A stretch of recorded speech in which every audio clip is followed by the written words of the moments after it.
Meus amados irmãos, que a paz do Senhor continue conosco, no hoje e no sempre de nossas vidas. Após as palavras de introdução imerecidas, em seguida tivemos as cordas vibráteis dessas mãos rítmicas e mediúnicas, do violão do nosso querido Paulinho, a leitura do Evangelho segundo o Espiritismo, servindo-nos de bússola direcional aos nossos corações. Nós abraçamos a todos da cidade de Maringá, com aquela fraternidade maior que a doutrina espírita nos ensinou a conquistar. E com os nossos corações embalados na melodia da doutrina espírita, todos nós aqui estamos em busca da paz e da consolação, de maiores aberturas para a nossa mente, para que elas se tornem receptivas às inspirações do mundo espiritual, para vivenciarmos lá fora os nossos testemunhos de fé, nesta hora de transição do planeta em que residimos, hora de grandes cataclismos morais, em que a fé é desafiada em sua plenitude. Nós, dentro do contexto espírita, vemos-la como fator mais importante de nossas vidas, para não sucumbirmos à rajada da procela que açoita o mundo. Nesta hora difícil da travessia da reencarnação, nós estamos serenos, confiantes daquele que pronunciou as palavras da consolação, quando ele afirmara aos discípulos que passaria terra e céus, mas que ele permaneceria conosco até a consumação dos séculos, e que em seu nome o Pai enviaria ao mundo o Consolador prometido, para que as suas palavras fossem reouvidas, porque muitos a esqueceriam e elas seriam às vezes deturpadas. E hoje a missão do Espiritismo, que nolo revive, é dar-nos a dimensão desta fé eminentemente raciocinada, fortalecendo os nossos caracteres na prática do bem, sem esmorecimento, sem desânimo, sem desalento, sem reclamações, nem queixas, nem protestos, compreendendo de onde viemos, o que estamos fazendo, porque sofremos, o que é a dor, o que é a vida, para onde caminhamos, qual a estação de nossos destinos. E encontramos na doutrina espírita a resposta consoladora, que nos alimenta o espírito na sua fome de saber e nos dá a coragem imprescindível para sobrepujarmos as vicissitudes do caminho, para chegarmos amanhã vitoriosos ao mundo das causas, que é o mundo dos espíritos. Quando o Evangelho nos disse para termos aqueles olhos de ver a sabedoria do Criador na disposição da vida de seus filhos da terra, porque permanece o homem que nos parece mau, que nos parece primitivo, que nos parece estacionário na evolução, e a morte sorrateira e imprevista nos arrebata um homem de bem, um servidor da humanidade, um missionário, um homem que tem o seu caráter digno, que é um exemplo para a sociedade. Como explicar esse enigma da morte arrebatá-lo, em detrimento daquele outro que, ao nosso ver, já não mereceria mais permanecer no contexto social do mundo em que vivemos, por sê-lo ainda espírito enfermo, escravo de paixões não erradicadas do seu caráter. Porque desígnios do Criador agiria assim? Teria o Pai nesse setor algum capricho ou preferência? Então Fénelon, com muita sabedoria, nos ensina que o hospital é para o doente. Nós, os alunos repetentes de muitas matérias, dentro da vida sucessivas, nós, as consciências rebeldes, que ainda permanecemos à distância da sublimação, à distância da lídima renúncia e dos mais sacrificiais testemunhos de amor, nós que ainda somos espíritos endurecidos, temos necessidade de permanecer por mais tempo dentro do ambiente escolar, a fim de que venhamos a assimilar as lições do Divino Mestre, para que a desencarnação não nos surpreenda em lamentável processo de sofrimento moral após morte. Aí evidencia a infinita sabedoria e misericórdia do Pai em permitir que o espírito doente permaneça por mais tempo, por mais dilatado tempo dentro do hospital, que é o mundo terreno, a fim de que ele se trate melhor, a fim de que ele tenha maior oportunidade de reabilitação mesmo, reestruturação do seu destino. É uma misericórdia de sabedoria, porque aquele que partiu, considerado por nós um homem de bem, um homem de grandes conquistas morais, ele foi o trabalhador que cumpriu a tarefa. Ele é aquele que passou deixando pegadas de luz por onde transitou. Ele foi a voz que consolou os braços que ajudaram na construção do mundo melhor. É ele o trabalhador que retorna para receber o salário digno do seu labor. Mas nós que porventura ainda estamos estagiando no corpo carnal, com o ônus da doença, da enfermidade, das dificuldades, das perturbações psíquicas, nós que às vezes contemplamos alguém vergastado por inomináveis sofrimentos, aquela personalidade que não nos é simpática, que às vezes nós alimentamos indebitamente uma aversão contra ele. Ele, por desígnios transcendentais do Criador, é chamado a permanecer por mais tempo dentro do currículo da reencarnação, a fim de que possa aprender, a fim de que possa sofrer em favor de si mesmo, para que ele se liberte do volume das imperfeições que o agrilhoa, que o escraviza e que o faz infeliz. Então devemos compreender que não nos compete analisar os desígnios de Deus quando parte alguém no esplendor da juventude e às vezes permanece conosco o ancião cansado, de pernas trôpegas e de visão escassa, às vezes esclerosado, impossibilitado, inadequado para nós.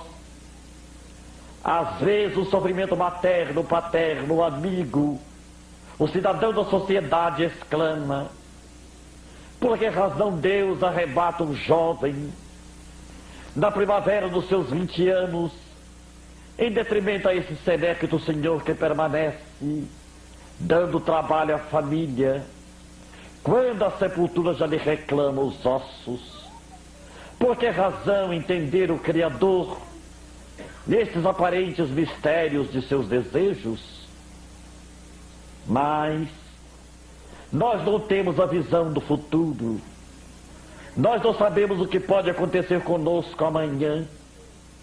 no decorrer das horas e dos meses, as mudanças que poderão ser feitas, efetuadas, a revelia da nossa vontade. Quando jovem de 20 anos hoje, a alegria dos pais pode ser amanhã, daqui uns meses, aquele homem apontado pelo indicador da sociedade, encolerizada e blasfema, como um assaltante terrível. Alguém que degenerou-se de caráter, alguém que enveredou pelos caminhos dos tóxicos, alguém que tornou um elemento nocivo à sociedade, alguém que caminha para os escombros de uma penitenciária, alguém que o jornal da cidade aponta como fascínora perigoso. Então Deus, na sua sapiência infinita, sabe perfeitamente que a desencarnação, às vezes, da flor dos anos é preferível a uma vida de desregramentos vergonhosos, de pais que teriam seus cabelos prematuramente encarecidos por não suportar o vexame, os agravos de uma dor moral exorbitante. Aquela mãe que se enlouquece ao ver o rebento de suas entranhas apontado pela manchete da cidade como sendo um elemento de perigosa conduta, de grande periculosidade moral. Talvez ela não resistiria ao impacto de um sofrimento tão grande e poderia partir de forma prematura por um colapso cardíaco. Então Deus, na sua transcendência, sabe o que é o melhor para nós que não sabemos nada, para nós que apenas conjecturamos, para nós que levantamos hipóteses, mas a lei divina não se fundamenta em hipóteses, em cálculos. São leis sábias e imutáveis que regem a natureza e os mundos. E para todos nós elas patenteiam a mesma sabedoria, a mesma propriedade, sempre realizando o melhor em favor do mundo, sempre realizando o melhor em favor do homem. Deus jamais poderia falhar, e suas leis são leis sapientíssimas. O que nos falta a nós outros é maior maturidade psicológica, maior oportunidade de visão espiritual, de acendamento dos nossos recursos psíquicos, para compreendermos as nuances das leis. Porque, evidentemente, nós somos espíritos falhos, espíritos que ainda estamos caminhando morosamente no campo das conquistas morais. Fizemos uma grande conquista no sentido científico, tecnológico propriamente dito. O homem que até ontem cavalgava no dorso de animais pacatos, hoje desafia as estrelas em espaçonaves velozes. O homem que outrora caminhava nas ruas empoeiradas de Jerusalém, de Jericó, hoje corre em automóveis velozes, em pistas asfaltadas, arranha-céus pomposos, evidenciando a técnica das construções. Época de computadores e robôs, técnicas avançadas de comunicação. Mas o homem, como espírito, pouco evolutivo, ele ainda traz consigo os amálgamas das paixões, que ele não conseguiu dominá-las, refreá-las, erradicá-las do seu próprio eu. E vemos aí a sociedade humana agitada, conturbada, pelo procedimento heterogêneo do comportamento humano, que nos faz às vezes estarrecidos e até descrentes. Nesta hora, pois, de mutações, de mudanças imprescindíveis à felicidade do mundo, nesta hora em que o joio está sendo peneirado, nesta hora de valores seletivos do planeta, erupções, terremotos, acidentes de grandes portes, nesta hora em que a sociedade sofre a vergasta de muitas provações, na hora dos açoites aparentemente impiedosos, de uma mão poderosa que nos domina e nos governa, a doutrina espírita responde, esclarece, explica, consola, elucida os problemas do ser e do destino, nos dando serenidade para compreendermos que estamos vivendo um momento de transição importante do planeta, porque a Terra, a despeito de nossa vontade, ela deve chegar à condição de mundo feliz. Ninguém ousaria deter a marcha irreversível da evolução. A nossa vontade antagônica não poderia obstacular a vontade do Criador, absoluta e eterna. Querendo ou não, nós todos presenciamos esta mudança importante, esta renovação de conceitos e valores, que nos olhos do pessimista parece que o mundo está deteriorado, que a sociedade humana perdeu seus valores éticos, que o homem é um desorientado infeliz, que nada mais nos resta esperar de bom para o amanhã, a não ser a perspectiva de uma guerra de extermínio. Mas dentro da ótica espírita, isso não ocorre. Sabemos que quem governa o mundo é Deus e não Sarney o Brasil. Não as grandes potências do mundo. É Deus que faz nascer o sol de todas as manhãs. É Deus que faz a terra girar em silêncio, sem alarde. É Deus que faz germinar as sementes que os lavradores confiantes deitam no solo, no ventre da terra produtiva. É Deus que colore as flores perfumando-as. É Deus que acende as estrelas do quarto escuro da noite.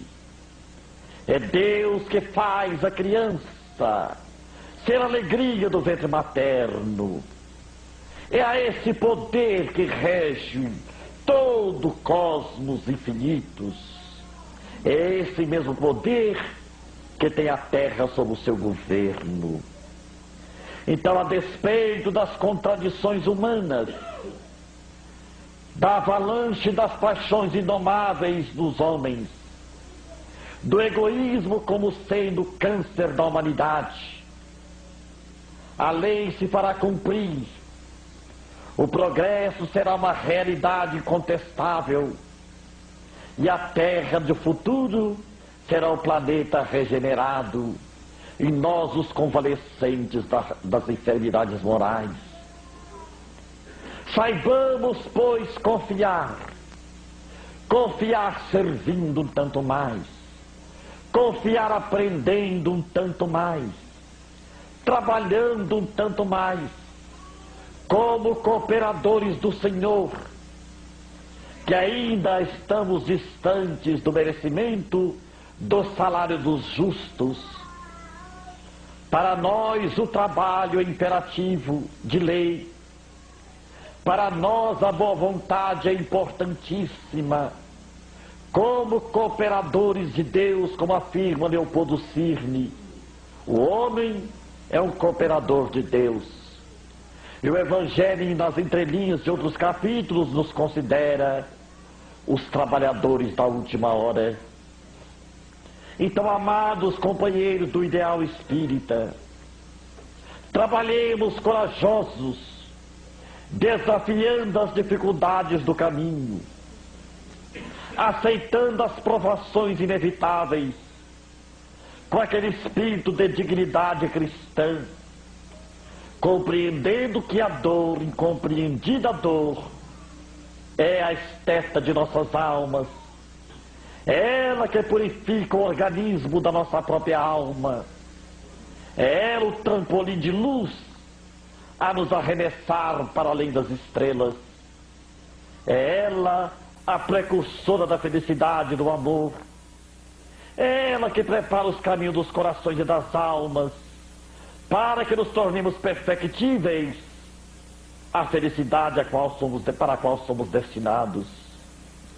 Então, saibamos compreender a vontade do Criador no campo do destino humano e aceitar com resignação aquilo que não pode ser mudado. Vamos entender que o doente necessita do hospital, tanto quanto o criminoso, e conta no presídio pausa para reflexão.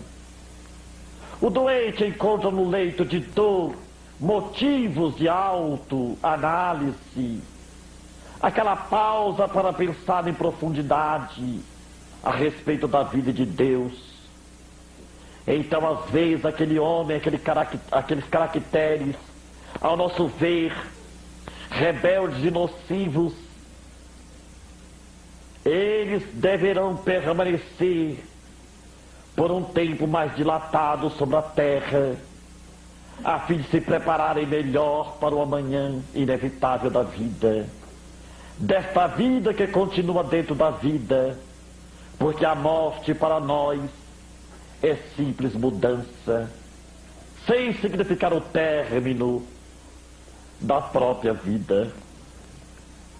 Então é a consoladora mensagem do Espiritismo para todos nós, a humanidade, que nos afligimos, que sofremos, que nos debatemos às vezes nos enigmas do ser, procurando respostas elucidativas às perguntas que trazemos conosco, aparentemente irrespondíveis.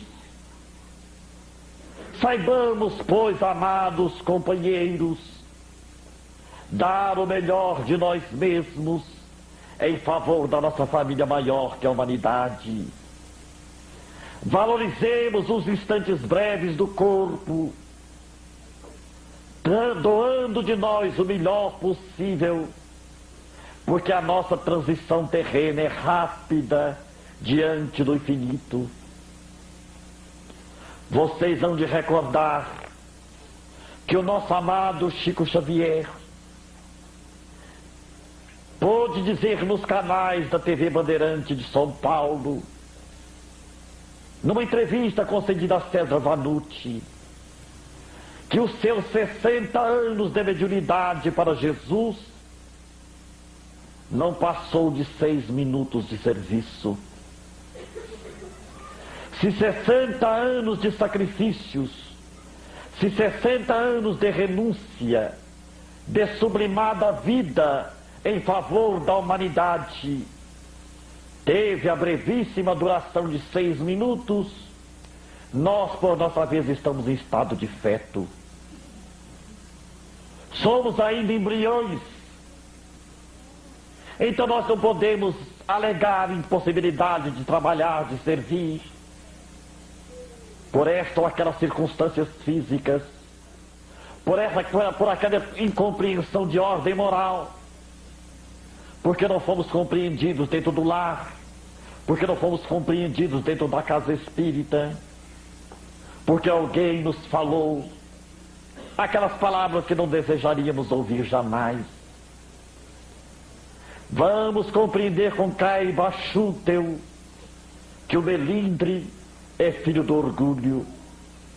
Anestesiemos a nossa sensibilidade do ponto de vista do melindre e continuemos na casa espírita, na tarefa espírita, executando a mensagem espírita, a despeito de não sermos compreendidos, ou amados, ou bem-vindos. Estamos no Espiritismo para servir o Cristo, e não para buscar o louvor e o aplauso das multidões, porque a multidão é sempre incoerente. Aqueles que receberam do Cristo a bênção da saúde, do raciocínio lustro após a loucura, Ele que ordena a paralíticos que andassem, a cegos que enxergassem, a leprosos que ficassem limpos. A mesma multidão depois escolheu Barrabás em detrimento a ele para a liberdade. Quando Pilatos, representando todos nós, na sua dubiedade de caráter, pergunta: a quem quereis que eu liberte? Jesus de Nazaré ou Barrabás? E nós gritamos a uma só voz, como se fizéssemos a escolha mais importante da história: liberte-nos, Barrabás, crucifica Jesus. Esta é a multidão inconsequente de todos os séculos. E quem sabe se Jesus viesse ter conosco hoje, na atualidade do século XX, corporificado entre nós, andando pelas ruas de uma capital brasileira, nós ainda não o deixaríamos sozinho, pelos jogos do Maracanã, pelas telenovelas importantes, pelas entrevistas mais interessantes da política e da moda. Quem sabe ele não permaneceria sós, porque nós estaríamos buscando os nossos prazeres imediatistas, em detrimento da mensagem do reino. Nós talvez ainda não saberíamos fazer a opção, porque a multidão é inconsequente. A multidão mata para depois aplaudir e pedir memória. Então vamos entender, amados companheiros, a missão do Espiritismo no mundo. Esse sol de abençoada luz que clareia e ilumina a noite moral da humanidade, fortalecendo-a, reestruturando-a, orientando-a para o seu belíssimo porvir. E sejamos nós, os cristãos do século XX, que não vamos enfrentar as feras bravias da Numídia, as fogueiras de Roma, os cárceres, os cavaletes de tortura, mas teremos que vencer contra nós o excesso de conforto, o excesso de comodidades.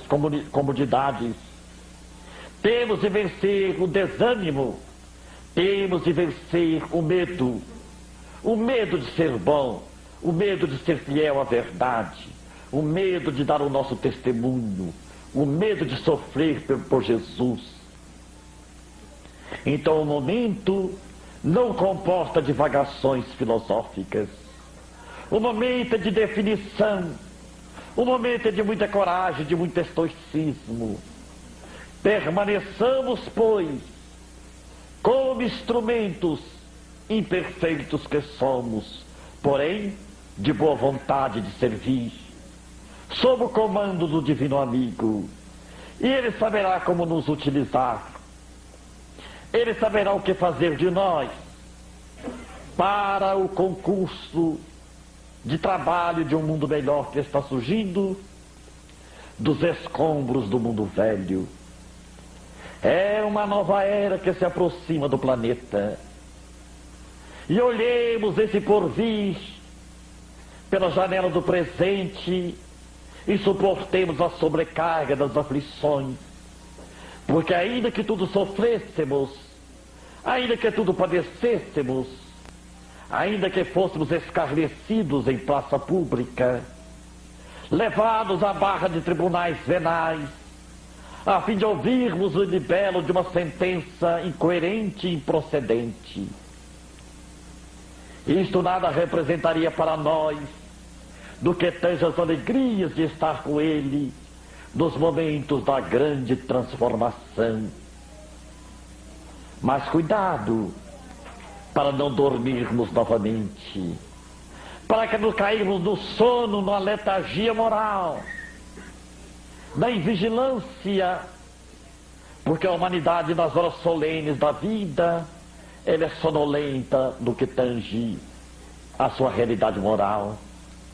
Na hora do horto, Jesus orava e os discípulos dormiam. Ele estava a caminho do grande testemunho.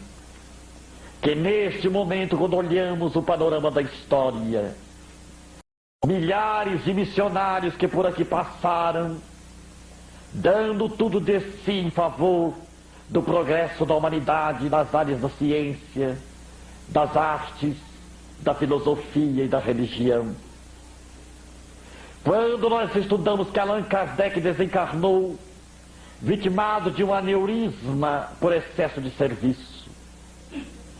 Quando nós olhamos a figura de Chico Xavier, fisicamente esgotado, sem quase nenhuma reserva orgânica, em nome do trabalho, nós perguntamos a nós mesmos, o que estamos fazendo do Espiritismo? Qual o testemunho que temos dado da mediunidade? Da nossa definição espírita?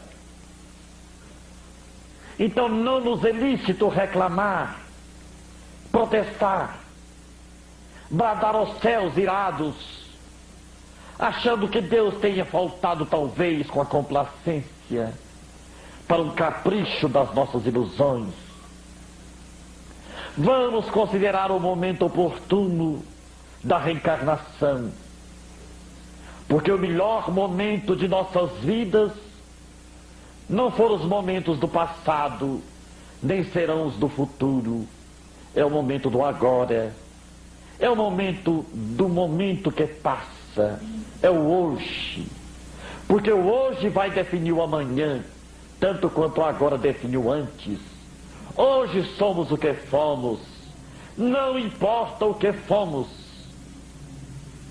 Mas agora, o já, esse momento, ele é importante porque ele vai definir o futuro, o amanhã, o após, que há de vir. Então nós estamos hoje na reencarnação com a abençoada oportunidade de melhor realizar em favor da nossa felicidade, contribuindo com a felicidade dos outros. Não fomos engajados no serviço para reclamar do peso do tijolo e nem do pó.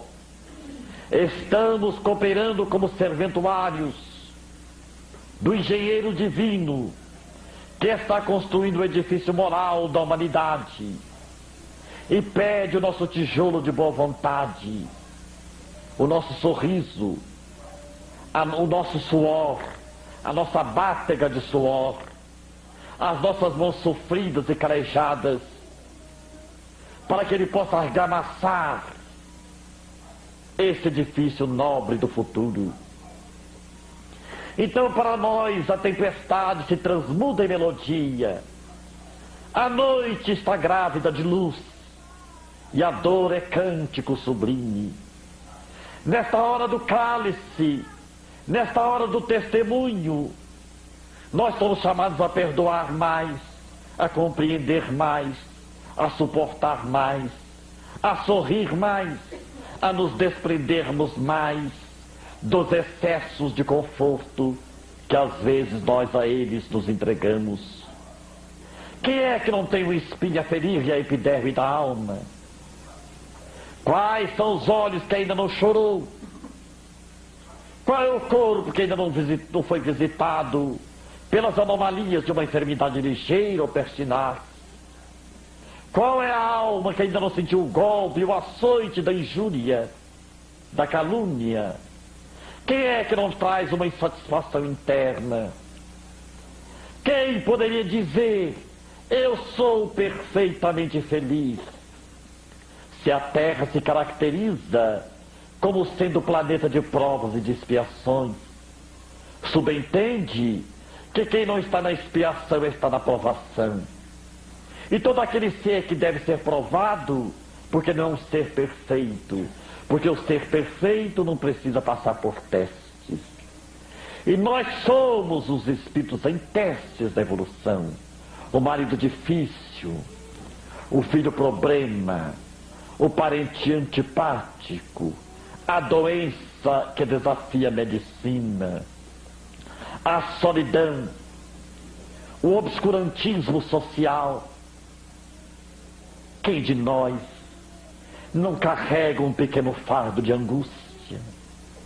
Quem de nós já não perguntou, nas noites longas da insônia, por um processo de sofrimento moral: meu Deus, atendei a minha prece, levai-me desse mundo. Quem de nós ainda não faceou momentos dificílimos? Quem não os faceará no amanhã? Quem sabe? Mas somos nós, amados companheiros, os portadores da fé espírita. Esta fé eminentemente racional, que nos esclarece que o bem pede sacrifício. O mal começa na indiferença do homem. Às vezes alguém diz: eu não faço o bem, mas também nunca fiz o mal. Fez o grande mal de nunca ter feito o bem. Porque no campo do espírito não há neutralidade. Ou somos positivos, ou somos negativos. Mas há quem espere por Deus, a fim de que Deus faça tudo por nós. Nos dê a semente, nos dê o adubo, nos dê a chuva, nos dê a germinação, e se possível possa colher também para nós. Deus não aplaude a ociosidade humana. O Espírito tem de trabalhar, ele tem de cooperar, ele tem de fazer da sua parte. Por isto, todos nós somos desafiados a servir. Certa vez, estava marcada para nós uma palestra na cidade de Iturama. Quando no dia seguinte amanhecermos indispostos, febril, a pressão alterada, e o médico nos aconselhou não sair, a situação era grave. E nós pedimos a um amigo que fosse nos substituir nesta palestra. E ele foi. E teve um acidente grave. O carro capotou. E ele quase desencarnou. Na hora ele abriu o porta-luva do carro, tirou o Evangelho segundo o Espiritismo e abriu para agradecer a Deus a bênção de ter sido salvo daquele perigo tão difícil.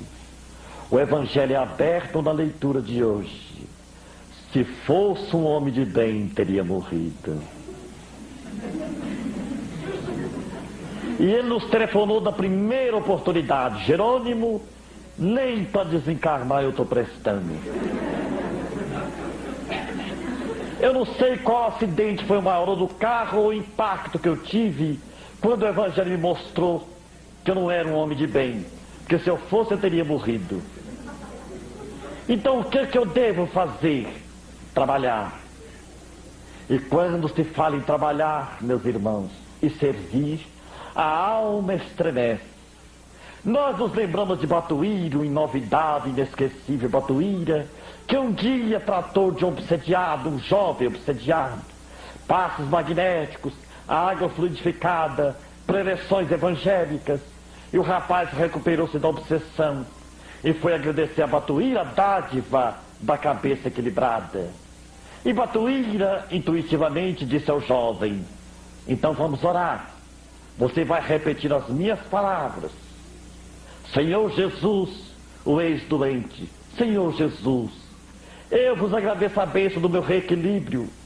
Eu vos agradeço a bênção do meu reequilíbrio. Prometo ao Senhor, dar dinheiro para os pobres. Voltou à cela, adoeceu novamente. Porque quando a situação surge embaraçosa, o guia, o mentor, o amigo da casa diz: você precisa trabalhar. Mas é preciso trabalhar? É. E a pessoa não volta mais. Porque a pessoa quer o prato feito, a receita milagrosa, aquele abre-te sésamo. O homem está à espera disto. Mas a doutrina espírita não é uma doutrina de favoritismo. Vamos analisar, meus irmãos. Quem entre nós teria mais mérito Chico Xavier está doente, 3 infartos, cego de um olho, tem glaucoma no outro, sofreu uma pneumonia, caiu há pouco tempo, fraturou 2 costelas, é reumático, tem labirintite, sofreu 7 cirurgias, já foi tuberculoso.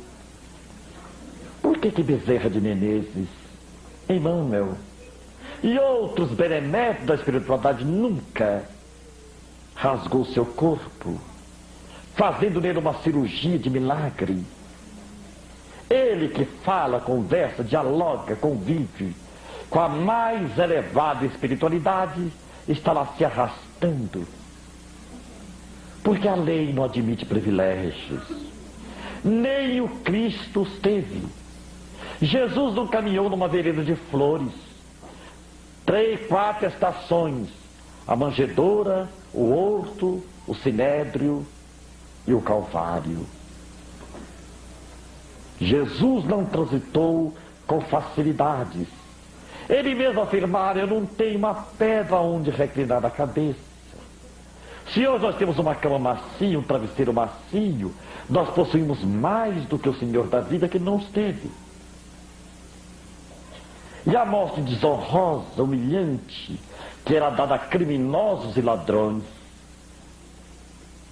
ele passou por tudo isso.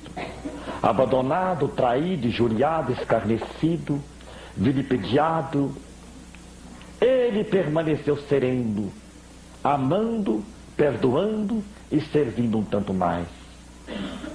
Então, por nossa vez, não vamos aguardar céu azul, sol brilhante, rede macia, casa branca na colina, brisa fresca e nenhuma contrariedade, porque nós nunca vamos encontrar isto na terra.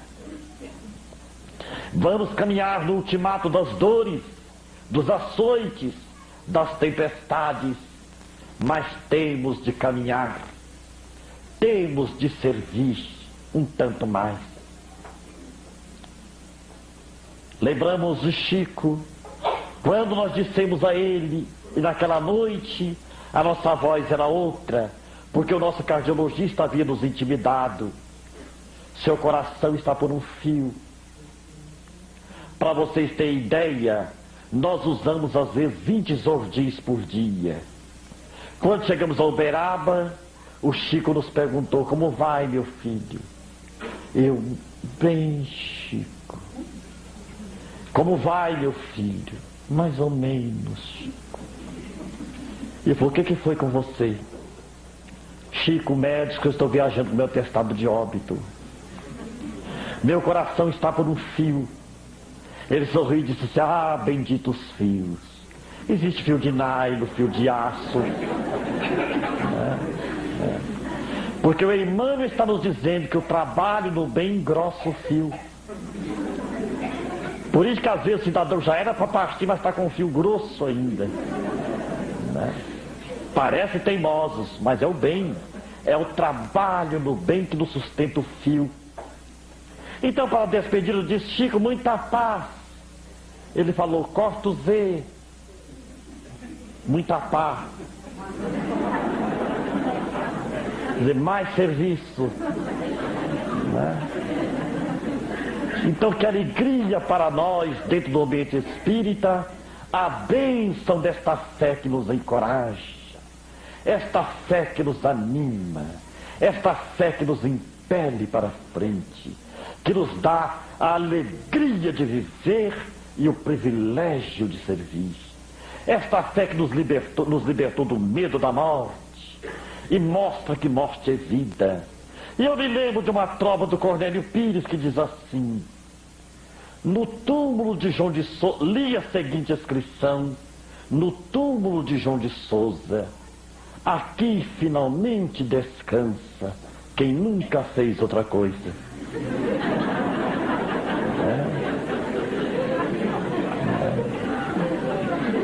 Então, queridos, vamos trabalhar, vamos aproveitar o restinho da reencarnação. Minha mãe é uma mulher analfabeta de 82 anos, mas de espírito muito inteligente. Ela chegou perto de mim e disse assim: você vai viajar outra vez? Eu falei: vou. Meu filho, eu não entendo. Eu estou quase acreditando nesta reencarnação que você tanto fala. Falei: por quê, mãe? Eu não tenho 9 filhos? Falei: tem. Dos 9, você não é o único paralítico? Falei: sou. Pois é o único que não para em casa.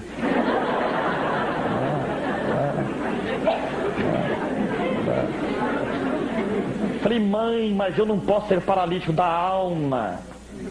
Paralítico do corpo é uma coisa, mas a mais terrível paralisia é da alma.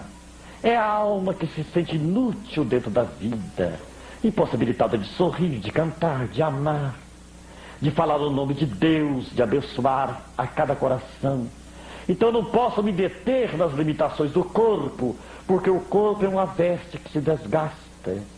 Mas nós somos cidadãos das estrelas, espíritos imortais. É a maior dádiva do espiritismo. Então, companheiros, o próprio guarda de trânsito reconhece isto. A perua 130 ele parou e falou assim: o senhor estava 130 nesse carro? E o guarda disse: olha o rapaz da cama. O guarda: ele faz 18 anos que esse moço passa para lá, para cá, para lá, para cá.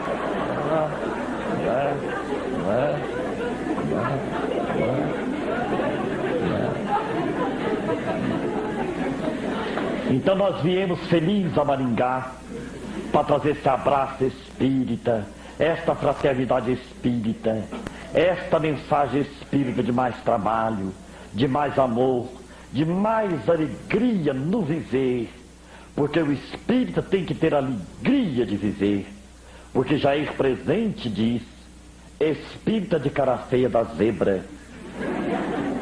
Então nós temos de mostrar o nosso contentamento dentro da reencarnação e trabalharmos um tanto mais, porque amanhã, meus irmãos, nós achamos que estamos preparados para partir.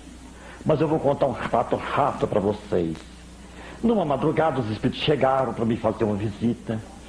Um me levantou o pé esquerdo e eu fiz uma Ave Maria que nunca tinha rezado no mundo com tanta fé, porque achei que era desencarnação. Levantou o pé direito, eu dou: Jesus, eu não trabalhei em nada, me ajuda. As mãos dos espíritos vieram no peito, me fizeram uma massagem no coração. Eu estou: mãe, me perdoa se não fui um bom filho, me ajuda. Aí o espírito chegou no meu ouvido e falou assim: tranquiliza-te, é uma recalchutagem.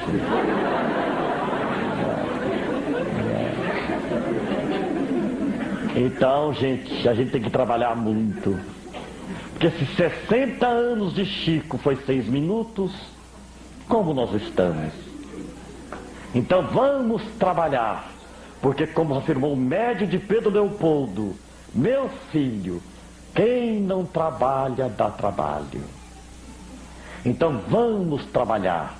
E o Evangelho é um convite vivo de oportunidades, para que todos nós, espíritas hoje e amanhã, sejamos os trabalhadores conscientes de nossas responsabilidades, porque tudo passa, menos o tesouro das horas perdidas. Que o Senhor nos abençoe.